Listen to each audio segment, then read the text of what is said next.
नमस्कार, आप देख रहे हैं CWB हिंदी न्यूज। ओलंपिक की तैयारियों के लिए 16 सदस्यीय बॉक्सरों के दल को इटली और फ्रांस में तैयारियों के लिए सरकार की तरफ से हरी झंडी मिल गई है। इन खिलाड़ियों में 10 पुरुष 6 महिला बॉक्सर हैं। खेल मंत्रालय की तरफ से 1 करोड़ 31 लाख रुपए की लागत से इनको 52 दिन के लिए इटली और फ्रांस भेजा जा रहा है। इन सभी बॉक्सरों को 10 अक्टूबर तक NIS पटियाला पहुंचने के लिए कहा गया है, जहां उनका पहला कोविड टेस्ट होगा। 15 अक्टूबर को टीम इटली के लिए रवाना होगी। फर्रुखनगर में बाढ़ में किसानों की लिस्ट जारी की गई है, जिसमें किसी भी किसान के गांव का नाम नहीं दिया गया है, जिसके कारण हर किसान टोकन काउंटर पर पूछताछ करते नजर आए। गुरुवार को दोपहर बाद तक 35 किसानों के टोकन गेट पास काटे गए हैं, जिसके चलते किसानों में रोष व्याप्त है। फर्रुखनगर अनाज मंडी में किसानों के फोन पर मैसेज नहीं पहुंचने के कारण किसानों को हर रोज मंडी के चक्कर लगाने पड़ रहे हैं। एक किसान के अनुसार अपनी बाजरे की फसल बिक्री करने के लिए कोई मैसेज नहीं आ रहा है, जिससे हमें हर रोज अनाज मंडी के चक्कर लगाने पड़ रहे हैं। एक मीडिया रिपोर्ट्स के अनुसार हरियाणा की बाकी मंडियों के भी लगभग यही हाल है। शिक्षकों और विद्यार्थियों को पाठ्यक्रम जारी होने का इंतजार था, अब यह इंतजार पूरा हो गया है। हरियाणा में कोरोना महामारी फैलने की वजह से अभी तक स्कूल सही तरीके से नहीं लग पाए हैं। हालांकि सरकार ने ऑनलाइन व्यवस्था बेशक की है। इस व्यवस्था के बाद छात्रों की कक्षाएं घर पर बैठकर ऑनलाइन लगाई जा रही हैं। बच्चों को डाउट क्लास के लिए स्कूल में आने की अनुमति है। अब हरियाणा विद्यालय शिक्षा बोर्ड बच्चों के लिए खुशखबरी लेकर आया है। बच्चों के सिलेबस अब 30% तक कम कर दिया गया है, जिसकी जानकारी बोर्ड ने अपनी वेबसाइट पर डाल दी है। Board chairman doctor Jagveer Singh ने बताया कि कोरोना महामारी के चलते बच्चों की शिक्षा पूर्ण रूप से नहीं हो पा रही है। इस बात को देखते हुए बोर्ड ने कक्षा 9वीं से लेकर कक्षा 12वीं तक का सिलेबस 30% तक कम कर दिया है। कृषि कानूनों के विरोध में 3 नवंबर को देश भर में चक्का जाम करेंगे किसान संगठन। 3 अध्यादेशों के खिलाफ रणनीति बनाने के लिए बैठक में हरियाणा, मध्य प्रदेश, राजस्थान, उत्तर प्रदेश, महाराष्ट्र व पंजाब सहित अन्य प्रदेशों के किसान संगठनों के प्रतिनिधि एकजुट हुए। केंद्र सरकार द्वारा बनाए गए 3 कृषि कानूनों के खिलाफ देश भर के 24 किसान संगठनों की गुरुवार को कुरुक्षेत्र की कंबोज धर्मशाला में बैठक आयोजित हुई।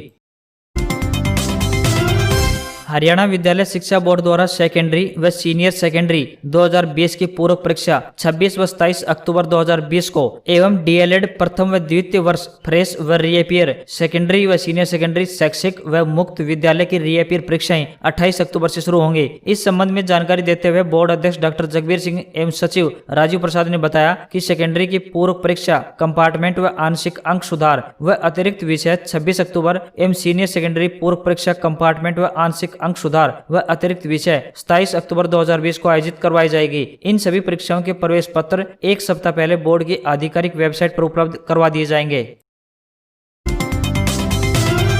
हरियाणा सरकार ने राज्य के प्राइवेट स्कूलों को मान्यता, अनुमति व अनापत्ति प्रमाण पत्र देने के लिए दिशा निर्देश जारी कर दिए हैं। सरकार ने प्रदेश के सभी जिला शिक्षा अधिकारियों को निर्देश दिए हैं कि प्राइवेट स्कूलों की सभी बकाया फाइलों को 20 दिन के अंदर निपटा दें। प्रदेश के सभी जिला शिक्षा अधिकारियों को निर्देश दिए गए हैं कि प्राइवेट स्कूलों के मान्यता, अनुमति एवं अनापत्ति प्रमाण पत्र देने संबंधी सभी मामलों को केवल ऑनलाइन मोड से स्वीकार किया जाए, व्यक्तिगत फाइलों पर विचार नहीं किया जाएगा।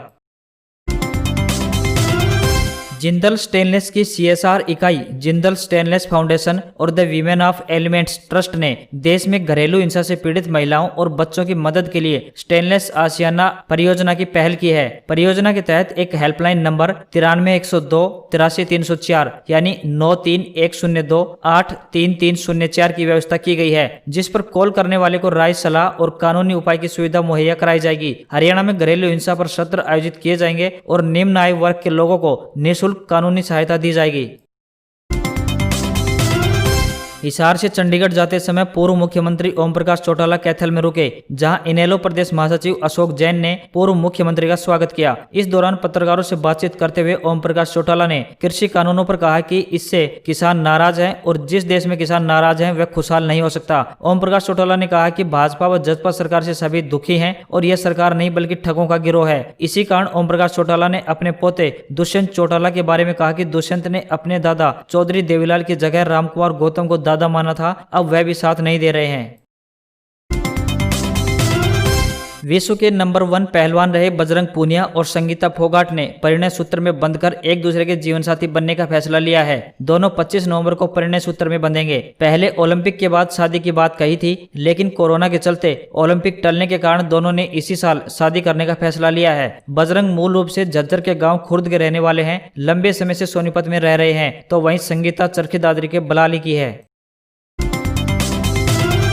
सिरसा में किसानों का सरकार के खिलाफ चौथे दिन भी धरना प्रदर्शन जारी है। किसानों ने केंद्र और हरियाणा सरकार के खिलाफ जमकर नारेबाजी करते हुए कृषि कानूनों को रद्द करने की मांग की। किसानों का धरना प्रदर्शन स्वराज इंडिया पार्टी के अध्यक्ष योगेंद्र यादव और हरियाणा किसान मंच के प्रदेश अध्यक्ष प्रहलाद सिंह बारूखेड़ा के नेतृत्व में चल रहा है। किसान डिप्टी सीएम दुष्यंत चौटाला और कैबिनेट मंत्री रणजीत सिंह चौटाला के इस्तीफे की मांग कर रहे हैं। किसानों ने कहा कि अगर दुष्यंत चौटाला और रणजीत सिंह चौटाला किसानों के हितों की बात करते हैं तो तुरंत सरकार से इस्तीफा देकर किसानों का समर्थन करें। किसानों ने सरकार को चेतावनी देते हुए कहा है कि सरकार जब तक उनकी मांगों को पूरा नहीं करती तब तक उनका प्रदर्शन जारी रहेगा। कोरोना महामारी के दौरान भारत निर्वाचन आयोग ने बिहार विधानसभा चुनाव और हरियाणा के बड़ौदा व अन्य राज्यों में होने वाले उपचुनाव को स्वतंत्र, निष्पक्ष, शांतिपूर्ण व पारदर्शी और सुरक्षित तरीके से संपन्न करवाने के लिए स्टार प्रचारक से संबंधित संशोधित दिशा निर्देश जारी कर दिए हैं, जो तुरंत प्रभाव से लागू माने जाएंगे। गृह मंत्रालय ने चुनावी सभाओं में 100 से अधिक लोगों के शामिल होने की भी अनुमति दे दी है। हालांकि यह छूट कंटेनमेंट जोन के बाहर की होगी। हरियाणा विधानसभा का माहौल अब गीतामय हो जाएगा। परिसर में गीता के श्लोक गूंजेंगे और गीता उपदेश की झांकी प्रस्तुत करती विराट प्रतिमा सभी के लिए प्रेरणा स्रोत बनेगी। साथ ही यहीं विधानसभा परिसर में श्रीमद् भगवत गीता का स्वरूप भी विराजमान किया जाएगा। इस विराट प्रतिमा को अंतिम रूप दिया जा रहा है और 13 अक्टूबर को हरियाणा के मुख्यमंत्री मनोहर लाल खट्टर इसका उद्घाटन करेंगे। हरियाणा विधानसभा परिसर में इस भक्ति में झांकी लगाने की योजना के तहत महाभारत के उस विजय रथ की शानदार विराट प्रतिमा तैयार की गई है, जिस पर सारथी बने भगवान श्री कृष्ण अर्जुन को गीता का संदेश दे रहे हैं। इस प्रतिमा को गैलरी में उस जगह विराजमान किया जा रहा है जहां से विधायकों का विधानसभा के हॉल में प्रवेश होता है। यह सारी प्रतिमा पीतल की बनाई गई है और इस प्रतिमा के नीचे गीता के श्लोक भी लिखे गए हैं। हरियाणा सरकार ने राज्य के स्कूलों को बड़ी राहत दी है। राज्य सरकार ने निजी स्कूल संचालकों की बड़ी मांग को पूरा कर दिया है। अब स्कूलों के लॉकडाउन की अवधि का 4 महीने के लिए स्कूल बसों का टैक्स माफ कर दिया गया है। राज्य सरकार ने अप्रैल से जुलाई तक का टैक्स माफ किया है। मुख्यमंत्री मनोहर लाल की सहमति के साथ अप्रैल से जुलाई माह तक का स्कूल बस टैक्स माफ कर दिया गया है।